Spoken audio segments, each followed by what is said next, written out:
221. Patient's name is Edward Nigma, also known as the Riddler.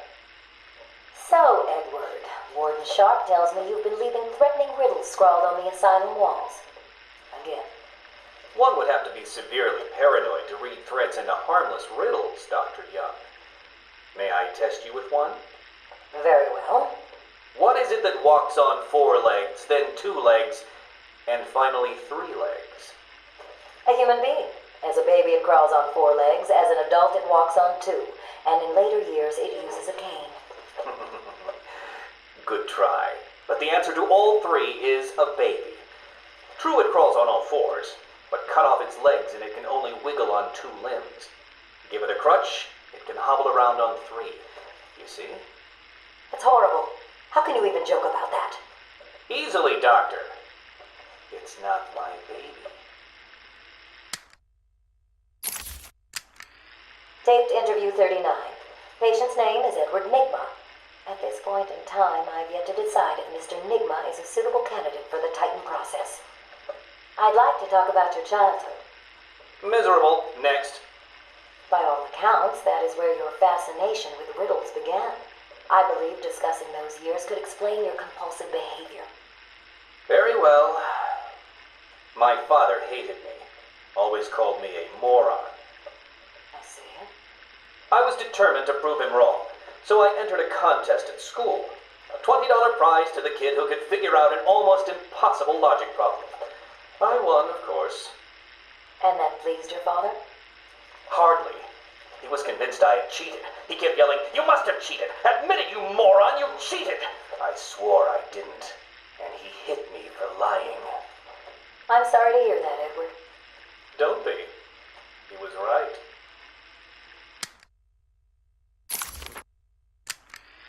Patient interview 44. This is yet another interview with Edward Nigma. I have yet to make up my mind whether he's a genius or just deluded. Whichever one he is, just being in his company is both irritating and exhausting. Hello, Miss Young. You look tired. Anything you need my help with? No, thank you, Edward. I am here to help you. We all are. Forgive my arrogance, Doctor, but if you think I need your help, well, you're in the right place. Let's look at it a different way. Throughout your career, you have specialized in bizarre traps and convoluted clues that more often than not result in the death of the unfortunate participants. And if the citizens of Gotham were smarter, my games would be merely an amusing diversion. Instead of death traps. You really should be thanking me. Weeding out the ignorant, the stupid, the useless. But don't worry, I'm sure you would survive. What a lovely photo on your desk, Doctor. Your family? Mother, perhaps. Put that down. Get out. Guard! Let's discuss your obsession with Batman. Hardly an obsession, Miss Young. I simply feel an obligation to expose him. You know who he is? More important, I know what he is. What do you mean? It's obvious. The mask, the weapons, the scare tactics. He's a criminal. No different than Joker, Two-Face, or myself. Most people consider him a hero. Most people are idiots. They can't see Batman for the villain he is. Riddle me this. How did he get his car and his gadgets? I don't... With money stolen from the criminals he defeats. Why does Gordon turn a blind eye to his antics? Batman bribes him. The answers are right in front of your stupid, gawking face. Edward, please, calm down. Wake up, Gotham! No sane, law-abiding man does those things. No one's that selfless. Batman is as vile as they come. Security! Security! This is my final interview with Edward. I have gone as far as I can. I can no longer tolerate his mood swings and tantrums. I have more important work to be getting on with. He will be transferred to Dr. Whistler's care as of next week. Good morning, Doctor. How are you today? Fine, thank you, Edward. You're in a good mood. I'm always in rare spirits when I'm about to be released. Edward, You know you don't come up for parole for another 3 years. First thing I'll do is have dinner at that Italian place on 19th Street. Seriously, Edward. I only hope Joker hasn't completely trashed the city. Oh well, I'm sure I'll find out soon enough. Wait, have you been in contact with the Joker? He escaped Arkham weeks ago. And yet, one hears things. What things? What have you heard? Oh, something about a surprise party for Batman. I forget the rest. You know Joker. Yak, yak, yak. Edward, if you know anything, you have got to tell me. Lives could be at stake. What did Joker say? You forget, Doctor. I'm the one who asks the riddles.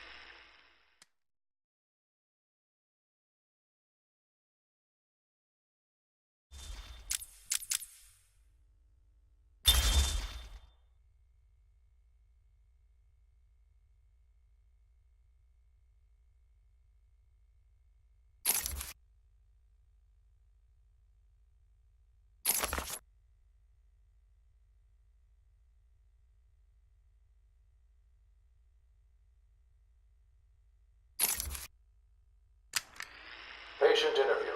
Pamela Lillian Isley, November 12th, 11:33 a.m. Good morning, Pamela. How are you today? Fine. Today is a special day. What do you mean? This is the anniversary of my new life. When I found my true self, my destiny. Are you referring to the event with Dr. Woodrow? Yes. What else? Of course, at the time, I thought Jason had poisoned me. But in retrospect, he did me a huge favor. And why do you believe what he did has helped you? He showed me the bigger world. A world I should protect. Of course, my first offer was rejected. Offer? You tried to kill everyone in Gotham. Well, sometimes you need to prune back hard in order to make something flourish. Patient interview. Pamela Lillian Isley, November 14th, 10:21 a.m. Hello, Pamela. Today I'd like to go back to something you said in our last conversation. Ask me anything you like. You said your first offer to help Gotham was rejected. How can you possibly believe that? What do you mean? You released thousands of poisonous spores into Gotham, killed hundreds of people. How does that help anybody? I'm not interested in bodies, Doctor. Horrible fleshy sacks walking around destroying my poor babies with their greed and arrogance. But aren't you one of those fleshy sacks? Were a doctor too. How can you turn your back on us? Quite easily as it happens. But not you, Stephen. You're different. I feel we have a connection. Really? You do? Of course.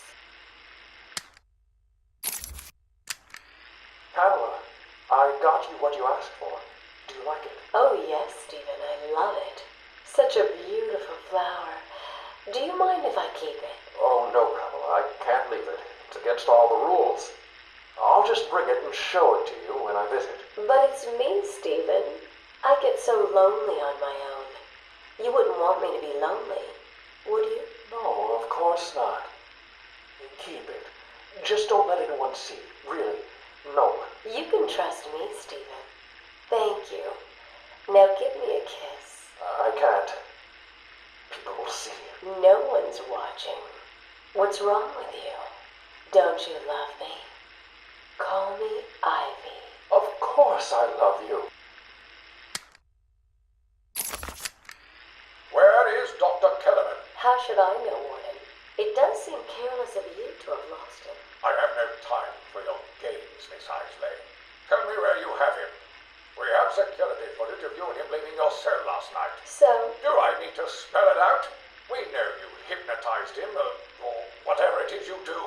We know he took you somewhere, but conveniently, security cameras across the island were mysteriously covered by leaves and flowers at 3 a.m. Now tell me what it is. I'm not saying a word unless you do exactly what I tell you to do. We found him, no thanks to you. The poor man could have died. So? He has a wife, a child. As do the plants he tramples underfoot. The spores he breathes in and destroys have children. Why does he deserve anything more than them?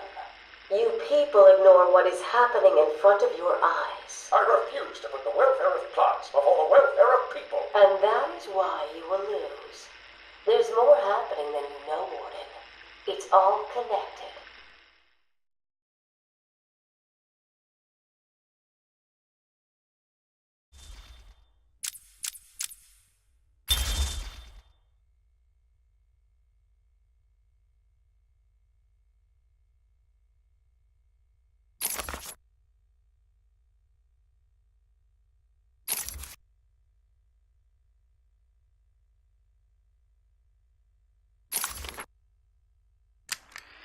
Harleen Quinzel? Call me Harley. Everyone does. I'm surprised you want to intern here at Arkham. I've always had a thing for extreme personalities. You can't deny there's an element of glamour to these super criminals. I'll warn you right now, these are hardcore psychotics.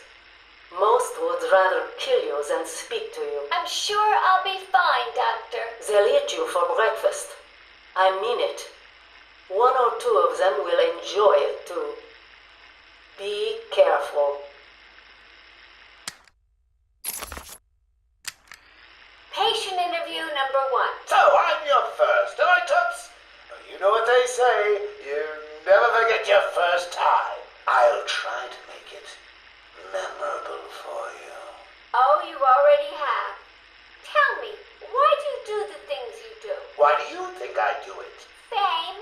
Notoriety? A desire to stand out from the crowd? A wicked sense of humor? You're good. How did you figure me out, Doc?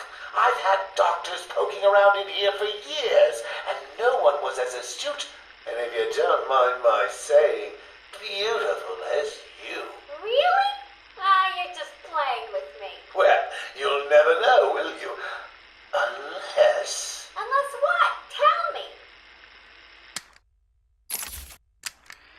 Care to tell me how these got in my office? Simple, really. I put them there. Why? You don't like flowers? I think the guards would be interested to know you've been out of your cell. Oh, if you really were going to tell, you already would have. How do you know I haven't already? You know, sweet, I like you. I really do. Even your name. Rework it a bit and we get... Harley Quinn, like the clown. I know, I've heard it before. It's a name that puts a smile on my face. It makes me think there's someone here I can relate to. Someone who might like to hear my secrets. Really? Go on. Not here, my dear. Too many ears and eyes. Come back tonight. I'll be ready for you. He's crazy, you know. Who? Batman? No, Santa Claus. Of course, Batman. Always Batman. I've seen it in his eyes. Screaming mad stalkers. And dishonest. Hiding his face behind a fright mask. Well, no masks for me.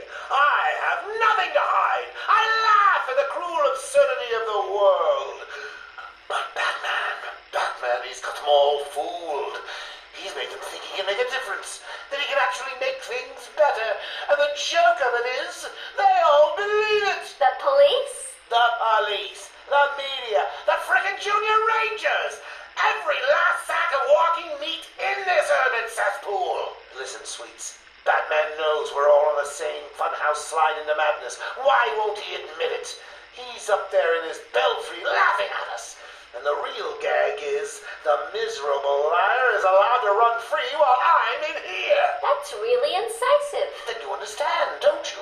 You know why I do what I have to do. You know Gotham's only real savior is me.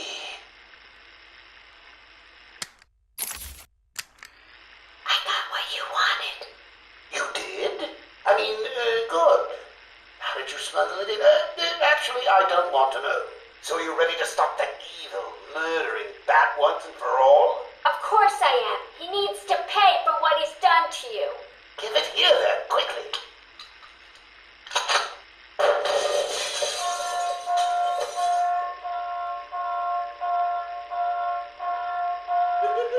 Come on, Doc. We've got our ourselves a bat to kill.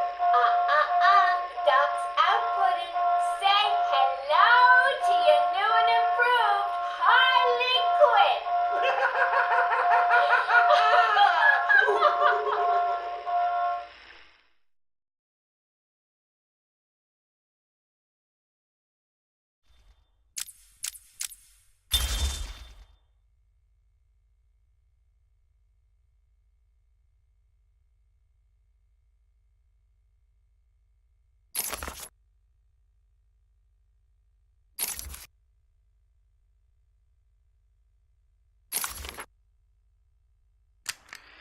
Patient interview 1. Patient was referred to me after the incident with Dr. Murphy. He appears to have suffered a breakdown of sorts. I believe it was brought about after the loss of his wife and child. As yet, the patient has been unable to speak. Continued observation shows little mental activity. It's as if the shock of what he saw triggered his mental collapse. There's someone in here! It's him. We found him. Break down the door! Note to self. As ever, it is difficult to continue my research under such conditions. Step away from Dr. Combs. Now! Get down on the ground! We found them. Someone get a medic. Oh, God, what's he done to him? Patient interview 6. Dr. Crane has been back in custody for 3 weeks. Regular sessions have been inconclusive. I am not sure he is actually insane. Good evening, Stephen. How are you tonight? I'm conducting the session, Jonathan. Of course. If that helps you cope, I wouldn't have it any other way. Let's talk about the events 3 weeks ago. What did you think you'd achieve? Dr. Murphy is still in therapy. I wanted to understand him. His personal demons, his fears. It's all quite fascinating, really. But you were a respected doctor. A brilliant mind. Now just another resident in Arkham. Can I have a drink? A strong one? This kind of question bores me. I'm afraid not. Interesting choice of words, Doctor. Tell me, what are you afraid of? Patient interview 9. Dr. Crane continues to evade questions. I believe he is quite sane, just evil. He takes no interest in the people he has hurt. His research appears to be the only motivating factor in his life. What is it about fear that drives your obsession? Fear drives everything, Stephen. Everything. Your life is governed by fear. Every decision you make is a product of that fear. Don't be ridiculous. You married your wife. Margaret, isn't it? Because you were scared of dying alone. You have children because you're scared of leaving nothing behind that really matters. You go to the doctors because you're scared of dying. Do I need to go on? No. I think that will be all for today. Guards? Today I have another interview with Crane. I cannot say I am looking forward to it. I've been feeling anxious. I don't like to admit it, but I think he's getting to me. How are you today? I keep telling you, this is my session. It was your session, Doctor, but not anymore. Are you okay, Doc? I think... yes, Oh, he's fine. Just questioning his grip on reality. You should be doing the same any second. Mom? Is that you? Wait, what are you doing? Get off of me. Help! I need help here!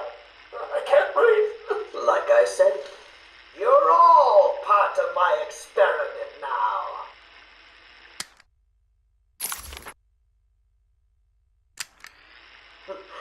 Asylum interview 1. My experiment is underway. Working alone, I have created my ultimate fear gas. Its potency, a revelation. They're all over me! Please, Daddy. Don't do it! Good boy. Good boy. I have pumped enough gas into the medical center to break 100 minds. It should only be a matter of time before... What? Give it up. Now! How are you still standing? it's not affecting you? Who says it's not? I knew it. What was it like? What have you seen? Officer Cash, get this formula to the air conditioning system now. You failed, Crane. Again. I've been working with Dr. Kellogg in creating an antidote to the toxins in your cologne. He fooled you, Crane. How does that make you feel? Threatened? Humiliated? Scared?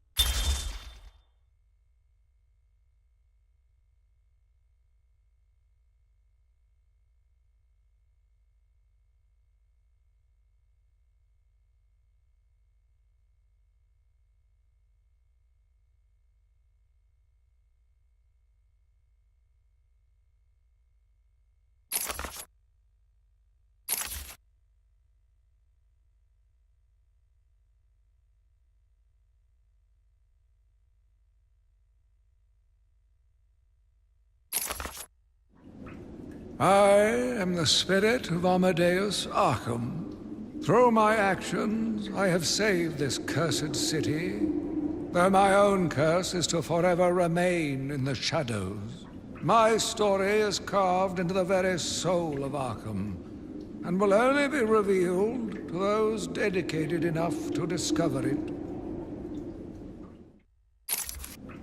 My family's blood ran through the heart of Gotham. We were doctors, politicians, and teachers. We have been the organ cleaning the arterial filth from the city. We have been its servants, giving all to protect it. And still it has chosen to hurt us. As Gotham's veins slowly filled with pain and suffering, the effects were felt everywhere. My father fell first, infected by some foul disease. My mother lived on, but only in a dream. I returned to the family home to care for her, where she remained in her bed for as long as her body continued to breathe. Her tears kept me awake at night. My journey lasted little over a month. Visiting academics in both Metropolis and Keystone, I was exposed to a wealth of new ideas. I began my day returning home in good spirits, eager to see my wife and family. I ended it kneeling in their blood, broken fragments of my life, pouring through dripping red fingers. I returned to my work, but I could not shake the pictures from my mind. I should have been repulsed, but I was more eager than ever to find an explanation for why someone would do this. They brought the animal before me, shameless and barking like a mad dog. For what felt like days, I endured his boasts. He took pleasure recounting his actions, cataloguing his depraved crimes. What should have been revenge turned to pity. This poor dog needed my help. The island changed little over the years. Its reputation was in tatters, but I vowed to fix it. As the buildings were rebuilt, I saw the future. A bright, wonderful future. New brick, metal, and paint covered old wounds. Fresh blood was injected into the body.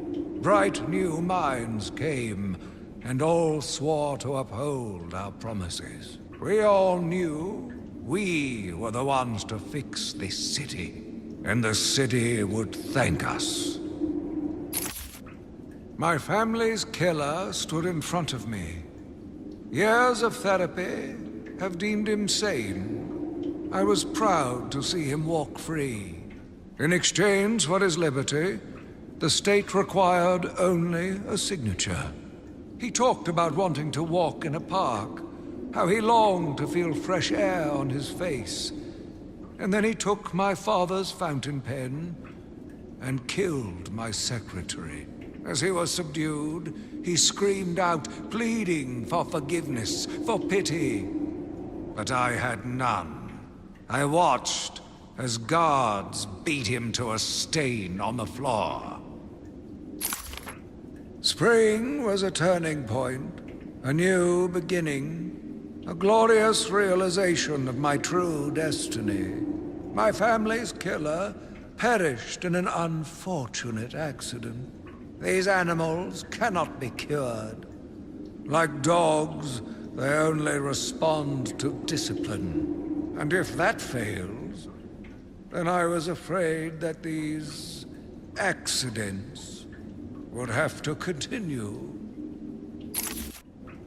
I took a walk around my island. I passed by the penitentiary and felt nauseous at the thought of the filth it contained. I looked out over the Gotham Bay, and in the distance I saw lights. No doubt boats bringing more filthy degenerates to my city. I swore again to protect her from this darkness. I argued with the latest group of young, eager doctors. They bored me with theories and ideas, proving that they had no theories on how to cure these animals. Only one shared my vision. I offered her the chance to explore her dreams. She accepted. We'll make a good team. The Gotham police dragged a new patient to the island. They said he was responsible for the disappearance of hundreds of the city's vagrants. As I looked at his disgusting body, all scales and teeth, my mind ran free, dreaming of delicious punishments to break this monster. Doctors gathered around, poking it, examining, but only I knew what would cure him, once and for all. The beast was too strong. His animal savagery nearly cost me my life. I took my frustrations out on a lone patient. His case notes suggested he was a paranoid schizophrenic. His pleas, as I beat him to death, suggested much more. His confessions were illuminating. My path was clear. Every day I found the patients more distracting. Their insane mutterings and constant twitching disgusted me. There was only one way to cure this evil. Only one way to purify the city and ensure its future. I needed to prepare myself. I needed to be ready. I had a sudden pang of conscience. I sought counsel from my priest on the choices I had made. I asked him if it was a sin to kill in order to save a life. The holy man said all life was sacred, but a judgment would not be upon my soul if I acted to save another. I left the confessional with my soul uplifted, convinced more than ever I am doing a service not only to mankind, but to God as well. I watched in silence as he brought in the woman. Her skin now a venomous green. The wanton creature no longer looked like a human being, much less a woman. The Bible says, "Suffer not a witch to live." Yet he has once again delivered this female atrocity to our care. Once I have dealt with the monster, I think it will be time to see if green wood does, in fact, burn. Sitting in the darkness outside of his cell, I watched the crazed twitching, listened to the disgusting words that came from his mouth.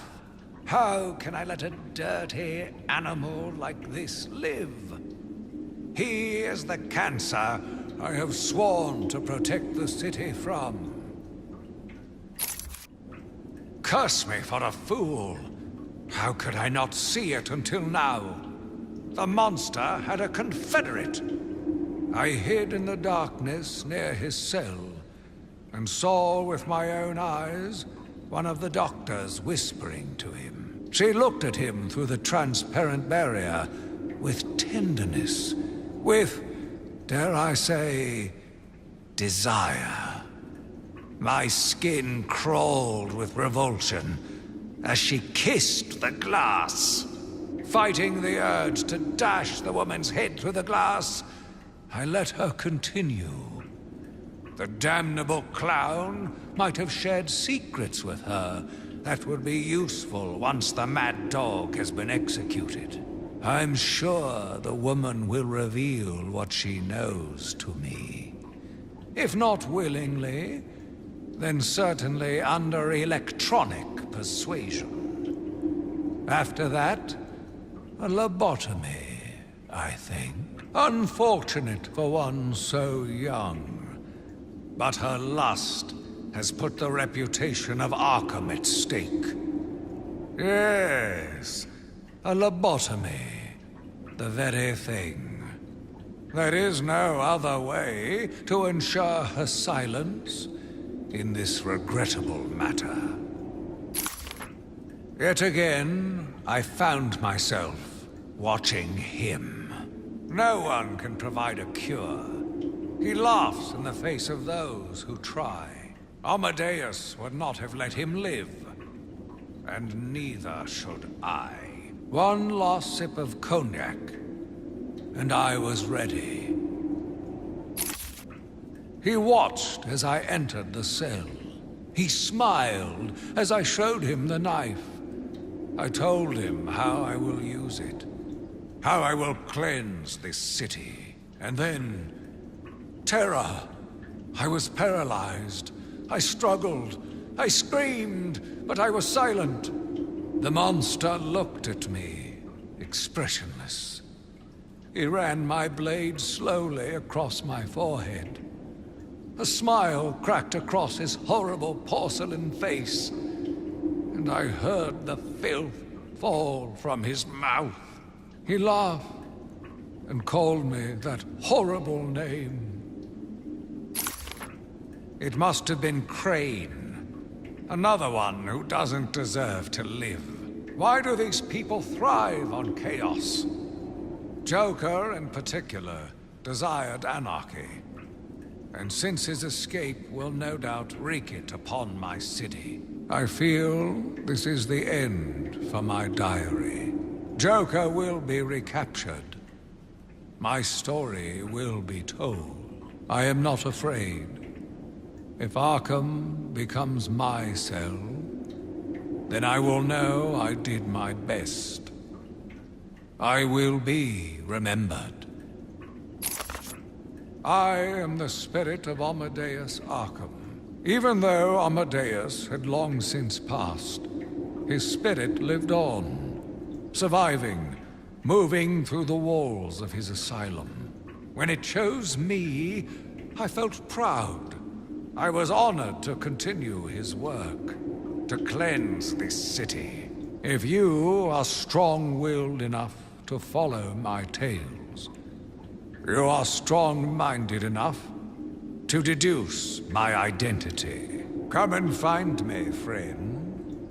Together, we will save Gotham. My name is Quincy Sharp, the spirit of Amadeus Arkham. You have done well to decipher my story, and I pray it has helped you on your path. I trust that through my writings you will do what is right. Please, I implore you, continue my work. This city deserves a savior. Continue my work.